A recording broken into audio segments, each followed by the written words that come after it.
What's going on, guys? I'm Bill and welcome to Bill's How-To. Today I'm going to show you guys a little hack to remove wall plugs out of plasterboard, drywall, cement sheets, concrete, and in this case bricks. Very easy. We're going to take an old screw, put that on my drill.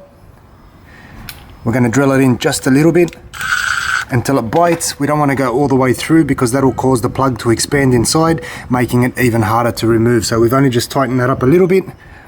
Take a pair of pliers, bite that on, and that'll simply come out. We'll do it again. Screw in just a little bit till it bites.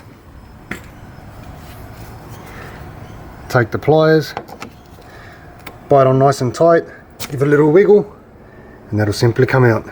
So there you have it, guys. Quick little hack to remove wall plugs. Hopefully you've enjoyed the video. As always, like, comment and subscribe. Until next time, I'm Bill. Thanks for watching Bill's How-To.